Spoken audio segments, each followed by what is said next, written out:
Now, as we go ahead and take a look at the next block of questions here, 10 through 15, the directions are now asking me to write the point-slope form of the equation with the given slope that passes through the indicated point.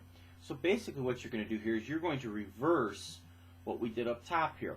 We started with the equation up top here, and we ended up coming up with a set of points and the slope. Now down here, they gave us that information. You're going to come up with the equation. So the first thing they give us in each one of these is they give us the slope. So that number is going to fill in where that m value is in the equation.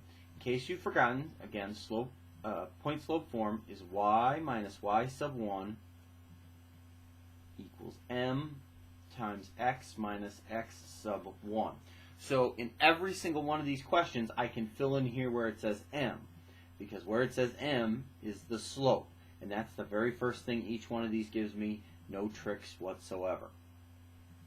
Now, if you remember from looking at the top set, and if you don't, you can just go back and look at the top set, the things that say y and x always just said y and x when I wrote those in point-slope form. So in this particular set of questions, I can also fill those in because in every single one it's going to be y and x. So let's go ahead and start setting these up. Number 10, I've got y minus something equals my slope, which is negative 1, parentheses, x, and then I'm going to have to fill out the parentheses. Let's do this again. In number 11 here, y, and then I'm going to have something, equals my new slope, number 2, times x, and then something to fill out the rest of the parentheses here. Let's do one more, number 12. Y, and then something, equals my slope, 4, and then in parentheses, x, and the rest is going to fill in with something here. Alright, so now, here in each one of these questions now, the next thing they give us is the set of points. Well, remember, these match up with x's and y's.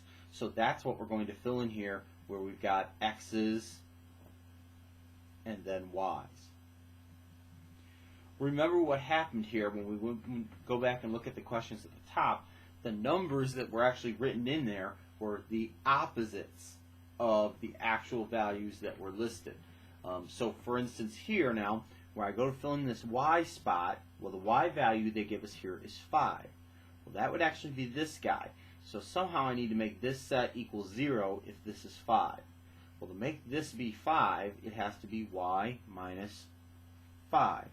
Because 5 minus 5 is how I'm going to get 0. And that'll work. Over here, if this x guy is 2, why? Because this x value is 2. In order to make this go to 0, like we did up top, that's going to be x minus 2. Because 2 minus 2 is 0. 2 minus 2 here gave me 0. 5 minus 5 gave me 0. There's our equation. Let's try it again. In number 11, going through negative 1 comma 4. So here, the y value is going to change into 4 because that's what they told me right here. What value do I need to make this go to 0? Well, I need a 4 because 4 minus 4 is how I'm going to get 0. Over here with the x's, well, the x value they gave me here is negative 1. How am I going to make this go to 0?